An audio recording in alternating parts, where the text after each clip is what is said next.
Kate from SuperGuide. Welcome to our demonstration of the Industry Super Fund's Transition to Retirement Calculator.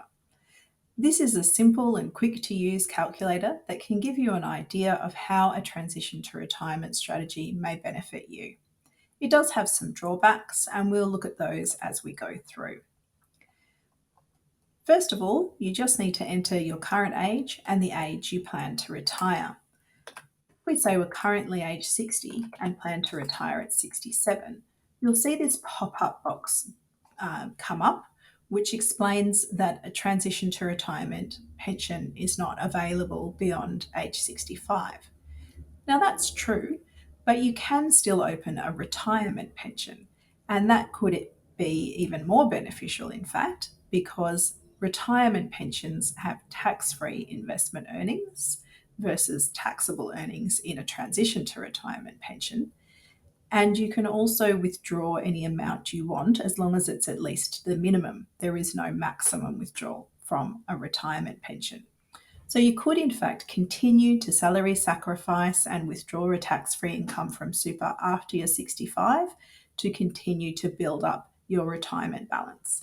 But this calculator can't take that into consideration. It's unfortunately not sophisticated enough, but it's still useful. Let's change it back down to 65 so that the calculator behaves. When we move on, you'll see on this second page that there are 4 options for you to choose from about what you want to use a transition to retirement strategy for. I'm just going to work through these one by one so that you can see how the calculator behaves. The first option is that you want to grow your super and still receive the same income. So you can't afford to make additional contributions to super at the moment without receiving some source of additional income because you need to maintain your take-home pay. That is quite a common situation, so we will look at that one first. We'll say we're still working and have a salary of $65,000 per year and a salary sacrifice of 0, so we're not currently putting any money into super, plus a super balance of $250,000. Just click next and the calculator will actually give you results straight away. So you can see it really is very simple and quick to use. This shows us that if a transition to retirement strategy was implemented, you could maintain the same take-home pay but end up with $21,200 extra at retirement. And then it shows you how. You would start salary sacrificing $20,350 per year and replace that with a tax-free income from super. So although you're salary sacrificing $20,000 and only withdrawing $13,000, because the income from super is tax-free versus your taxable income from work, you will still have the same take-home pay if you were to follow that strategy. Now, the reason it's suggesting $20,350 as the amount to salary sacrifice is that that will bring this person up to the maximum concessional contribution cap of $27,500 for the year when you include what their employer contributes. And you can see that if you click this little button here, how we came up with the numbers. So it shows here, based on the information you've provided, it looks like your employer pays this amount, $7,150. So you have an extra $20,350 that you could contribute before reaching the limit. So the calculator's just maximised that and then replaced that salary sacrificed income with tax-free withdrawals from a pension. Unfortunately, the contribution situation is not quite as simple as that for many people. And in particular, this individual that we've put into the calculator, their super balance is only $250,000, which is well below the $500,000 cap that applies to use a provision which is called carry forward concessional contributions. So if this person hasn't been salary sacrificing in the past, as we've told the calculator they haven't, they very likely have unused concessional cap space from prior years that they could carry forward. So they could actually contribute more than the standard $27,500 cap in this financial year without exceeding the limit. The calculator, unfortunately, is not sophisticated enough to take that into consideration. So that's why, even after using a calculator like this, you may need to do some more of your own research or consult a financial planner who can look into your situation more and tailor the result more properly to you and make sure that you're getting the most out of your strategy. Again, though, if we click this next button, it shows us just a simplified breakdown of what we would need to do to take action and put this in place. So it shows us the weekly numbers to salary sacrifice and withdraw. You could, of course, convert those to monthly figures if you prefer, if you're paid monthly. What I'll do now is press this Start Again button, and I'll show you how the other options in this calculator work. We saw at the beginning there were 4. So we've done this top one, I want to grow my super. If we select this one, I want to grow my super a lot and I can manage on less income now, I'll show you what happens. So again, we'll say we've got the same income, not salary sacrificing anything, and the super balance is 250,000. You can see now the calculator is just saying to salary sacrifice that same amount, the gap between what the employer is already paying and the contribution limit. And it's not suggesting to take any transition to retirement income from super. So really what this is not a transition to retirement strategy, it's just a salary sacrifice strategy. Leave your super how it is and just maximize your salary sacrifice. It's not as flexible as it could be, because although you've said you could manage on less income now, you might not be able to afford to reduce your income by quite this much. So you can see if you implement the strategy, when we click to the next page, our take-home pay would reduce from $1,003 a week to $751 a week. We might have preferred to say, well, I can only afford for my income to go down to $900 a week. But the calculator doesn't have that option. It just automatically maximizes your salary sacrifice. So that's just something to be aware of. And also that this is not a transition to retirement strategy, but simply a salary sacrifice strategy. If we go again, though, back to the beginning and start again with the other option, I'll show you how that works. So this one is another very popular reason for people to use a transition to retirement strategy.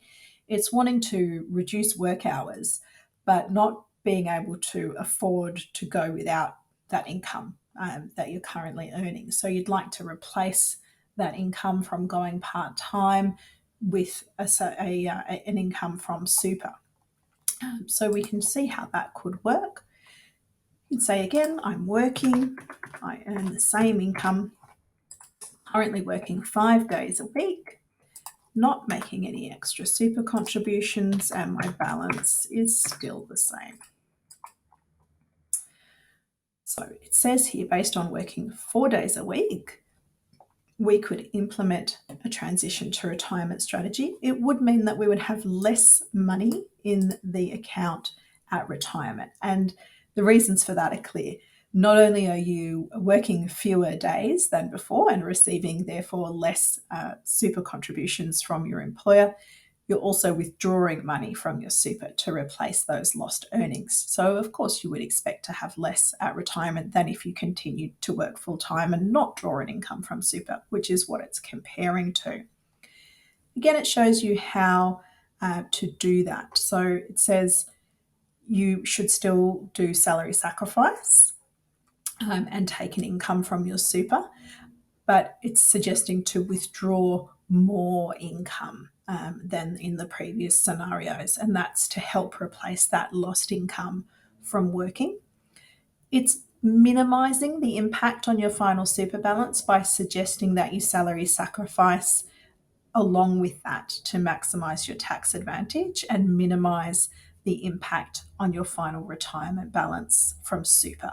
So it really is quite useful for that if you were planning to go down to 4 days a week. You can change this too to see what would happen if you dropped further days per week. So it's showing you here, if you were only working 3 days a week, you would perhaps have to accept that you would be earning less in your yearly income, but you would, and that's because of this maximum withdrawal from super. But you could just salary sacrifice less. It's still recommending you salary sacrifice $18,000 in this scenario. You could salary sacrifice less and not compromise on your take-home pay. So again, the calculator is perhaps not quite as flexible as it could be in that situation. If we click next again, it shows us again this breakdown of what would occur if you were to do what the calculator has demonstrated. For the last time, let's start again and I'll show you how the last option in this calculator works. So again, we're 60, wanting to retire at 65, and we just need some extra money right now. So we don't want to reduce work hours, but we're not managing on what we're taking home from work. So again, the same salary, not salary sacrificing anything, the same super balance, and we can insert here how much extra we need. So you can choose per year, per month, per fortnight, per week, how much extra you need. Let's say we need an extra $1,000 a month to live on, and then click next. It will show us here again how the strategy could work. It's still predicting less in the account at retirement because we're asking to draw out additional income, but it's still recommending to combine salary sacrifice and an income from super to get those tax benefits, but also withdraw enough to get the extra income that we need to live on. Again, we can press next, and it shows us more about the breakdown of that. So that one could be useful if you're having difficulty with living expenses and just want to see how to implement that. Again, as I said, it does have a few drawbacks, this calculator. First of all, that it doesn't take into account you might have unused concessional cap space from previous years and you could contribute more than the usual $27,500 cap. Also that it's not quite as flexible as it could be in you determining how much you can afford to reduce your income in that second option. But it's certainly still a very useful tool. It's very quick to use and it can give you a great idea of whether it's a good idea to consider a transition to retirement strategy, how you might implement that, and if you decide you need further advice before actually putting that in place, you can go armed with more information to a financial planner for that help. I hope this has helped you to understand how to use the calculator and whether a transition to retirement strategy might suit you.